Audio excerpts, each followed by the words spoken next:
Canada's accelerated trade diversification efforts were underscored during Trade Minister Mary Ng's recent visit to the European Union, where she reaffirmed Canada's commitment to reducing its dependence on the United States amid rising trade tensions and recent U.S. tariffs. Canada is actively expanding its global partnerships, particularly through the Comprehensive Economic and Trade Agreement with the EU, which has already increased trade by over 65% since its implementation.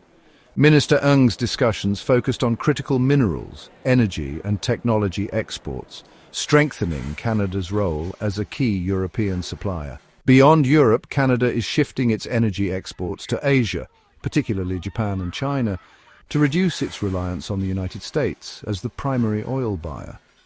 Historically, 97% of Canadian crude oil was exported to the US, but recent agreements with Japan and China signal a strategic move toward energy market diversification. Simultaneously, Canada is deepening trade ties with Indonesia, South Korea, and other Indo-Pacific nations under the Comprehensive and Progressive Agreement for Trans-Pacific Partnership, securing access to high-growth economies. This diversification strategy not only shields Canada from potential future US tariffs, but also enhances economic resilience and global competitiveness. Minister Ng's EU visit highlights Canada's long-term commitment to strengthening international trade alliances and ensuring sustainable growth beyond its traditional reliance on the US.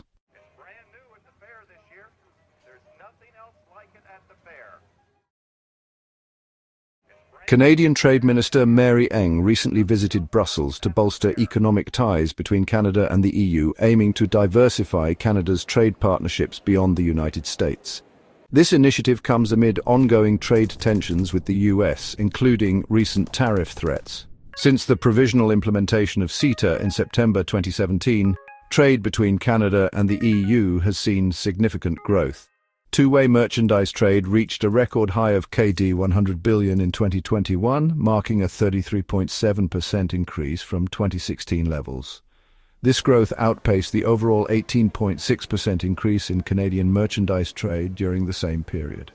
Canadian merchandise exports to the EU rose from CAD 22.2 billion in 2016 to CAD 32.5 billion in 2021, reflecting a 46.4% increase. Imports from the EU also experienced a substantial rise, growing by 28.4% to CAD 67.5 billion in 2021. The number of Canadian businesses exporting to the EU has also increased.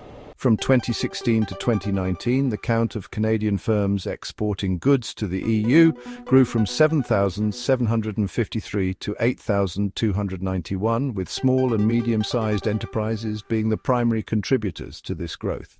Despite these positive trends, there remains potential to further capitalize on CETA's provisions.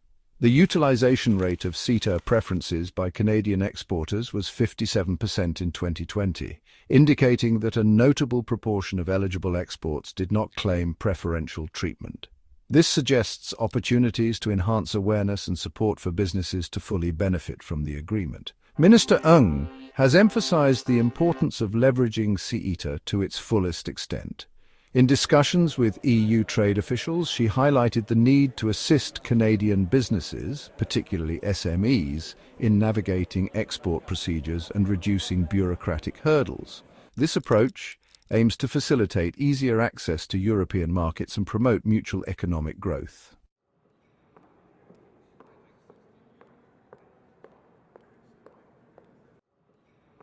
Recognizing that 98% of Canadian businesses are SMEs, Minister Ng has underscored the importance of helping these companies access international markets, particularly in Europe. Several initiatives have been implemented to facilitate their entry. Can Export SMEs program. Launched in 2016, this program provides financial assistance of up to CAD 75,000 to help small businesses explore new international markets. In response to COVID-19 challenges, the program adapted to better support SMEs by covering costs related to e-commerce platforms, digital strategy consulting, and attending virtual trade shows and business-to-business events. It also offered support for obtaining international market certifications and meeting evolving regulatory requirements. These measures help SMEs overcome bureaucratic hurdles and adapt to the evolving global trade environment. CETA Small Business Provisions.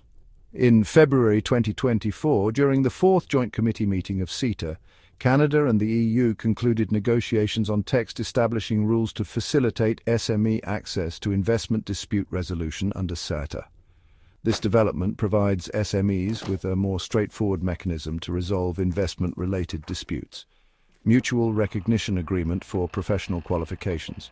Progress has been made toward the adoption of a mutual recognition agreement for professional architects between Canada and the EU. This agreement will streamline the process for recognizing professional qualifications, benefiting professionals and small businesses by reducing bureaucratic barriers and enabling easier access to European markets.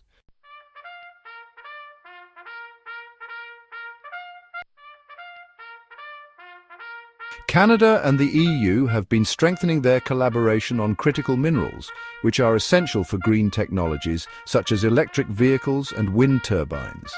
This partnership aims to secure and diversify supply chains for these vital resources, reducing dependence on non-allied nations.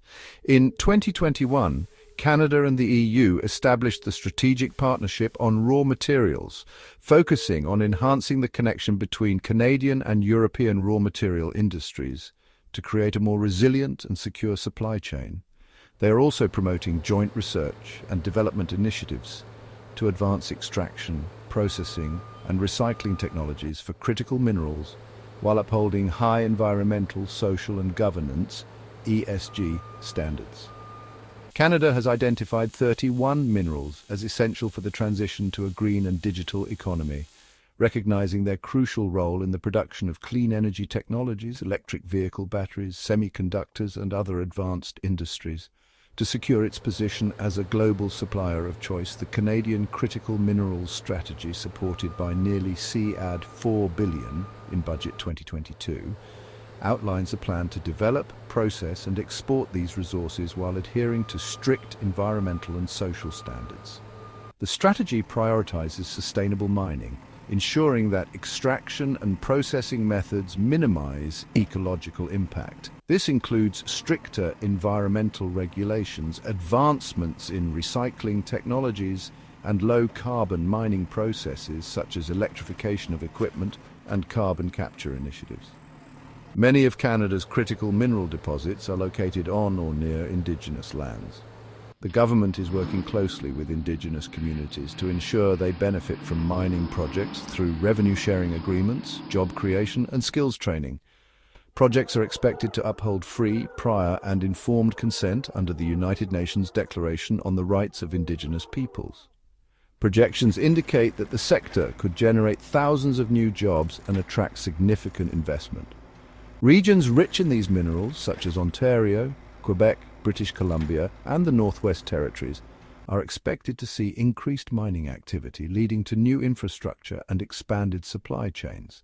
Canada seeks to build stronger international partnerships, particularly with the EU and the US, to establish secure and diversified supply chains that reduce dependence on adversarial nations.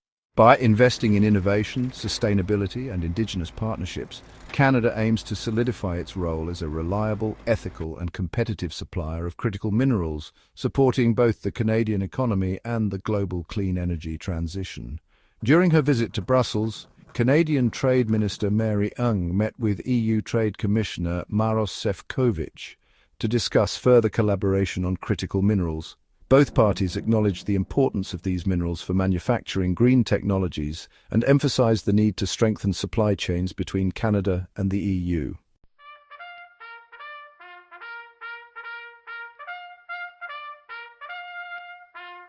Canada has pursued strategies to diversify its trade relationships and address internal trade barriers to enhance economic resilience. In 2018, Canada set an ambitious target to increase non-US exports by 50% by 2025. As of early 2025, the country is on track to meet or exceed this goal, as demonstrated by recent trade agreements with countries such as Indonesia and Ecuador. Canada has also engaged Southeast Asian nations by sending trade delegations to explore and solidify new opportunities. These efforts reflect Canada's broader strategy to reduce economic reliance on the US. Recognizing the economic impact of internal trade barriers, Minister of Transport and Internal Trade Anita Anand, along with provincial and territorial counterparts, has been discussing transformative actions to eliminate regulatory obstacles hindering the free movement of goods, services and labour within Canada. The goal is to unlock new market opportunities, attract investment and boost economic growth by fostering a more integrated national market. A significant majority of small businesses in Canada, 88%, believe that eliminating internal trade barriers should be a top priority, as these barriers often deter expansion due to varying provincial regulations. The federal government's action plan to strengthen internal trade emphasizes the critical importance of the free flow of goods, services and labor for economic recovery, aiming to accelerate efforts to remove these barriers. In late 2024, during a dinner at Mar-a-Lago, President-elect Donald Trump suggested to Canadian Prime Minister Justin Trudeau that Canada should become the 51st US state, claiming Canadians would benefit from lower taxes and better health care. Initially dismissed with nervous laughter, Trump continued to reference the idea publicly. On December 10, 2024, he posted on Truth Social, referring to Trudeau as Governor Justin Trudeau of the great state of Canada, and expressed interest in further discussions on tariffs and trade. By December 18, 2024, he claimed many Canadians supported annexation, offering no evidence. In early January 2025, Trump threatened a 25% tariff on all Canadian imports unless Canada improved border security, questioning US financial support for Canada by stating, "We're subsidizing Canada for almost $300 billion. If we're going to subsidize them, let them become a state." Prime Minister Trudeau firmly rejected the notion of annexation on January 7, 2025, stating there was no snowball's chance in hell Canada would become part of the US. Despite Trudeau's rejection, Trump persisted. On December 25, 2024, he posted that if Canada joined the US, taxes would be reduced by more than 60%, businesses would double in size, and Canada would gain exceptional military protection. On January 7, 2025, Trump ruled out military force but proposed economic force, arguing that annexation would enhance national security and reduce US expenses on border protection. He later posted an image of the US flag over Canada, with a caption referencing Canada's national anthem. On February 1, 2025, Trump announced 25% tariffs on all Canadian goods, effective February 4, 2025. The next day, he reaffirmed his annexation stance, stating Canada should become the cherished 51st state and promising no tariffs and military security if it did. In response, Canada retaliated with 25% tariffs on USD $155 billion worth of US imports. However, after discussions between Trudeau and Trump, both nations agreed to a 30-day pause on enforcing the tariffs. The United States has long relied on Canada's vast natural resources, but President Trump's recent remarks have raised concerns about how far that reliance might go. Canada is a major global supplier of crude oil, ranking as the fourth largest producer worldwide in 2023 at 4.6 million barrels per day. Nearly 97% of Canadian oil exports go to the US, underscoring the deep economic interdependence. Alberta's oil sands dominate production, accounting for 87% of total exports, which integrate closely with US refineries in the Midwest, Gulf Coast, and West Coast. In 2023, crude oil exports generated approximately CAD 24 billion, making oil one of Canada's most significant economic drivers. Natural gas is another crucial export. Canada ranks as the fifth largest producer, with daily output averaging 17.9 billion cubic feet, primarily from Alberta and British Columbia. Exports to the US via an extensive pipeline system were valued at CAD 13 billion in 2023. Canada is also key in global mining. Nickel production in 2023 accounted for 10.6% of global nickel consumption, while the country ranks fourth in aluminum production, with an output of 3 million metric tons in 2022, an industry valued at CAD 16.5 billion in 2024. Canada holds the fifth position in global gold production, extracting 25.8 tons in 2022, valued at CAD 14.7 billion in exports, primarily to the United Kingdom, Switzerland, and the US. Uranium production totaled 7,351 tons in 2022, making Canada the second largest global producer at 15% of world supply. Exports were valued at CAD 1.38 billion, serving nuclear markets in the US, Germany, and the UK. Canada's hydroelectric power capacity ranks third globally, with exports of over 50 terawatt-hours to the US in 2022, generating CAD 5.8 billion in revenue. The forestry industry is another economic pillar. In 2022, forest products contributed CAD 33.4 billion to Canada's GDP, and CAD 45.6 billion in exports, primarily to the US. Canada is also the world's largest producer of potash, with 13 million metric tons produced in 2023, valued at CAD 16.8 billion. Meanwhile, Canada's diamond industry, concentrated in the Northwest Territories, produced 16.2 million carats in 2023, with exports valued at CAD 1.7 billion, mainly to Belgium and the US. Given Canada's vast natural wealth, Trump's push for greater US control is viewed as a strategic move. His administration suggests that incorporating Canada into the US would ensure resource security and benefit Canada's economy. However, Prime Minister Trudeau has firmly rejected any notion of annexation, emphasizing Canadian sovereignty. Despite tensions, the US remains Canada's top trade partner, reinforcing the complex economic ties between the two nations.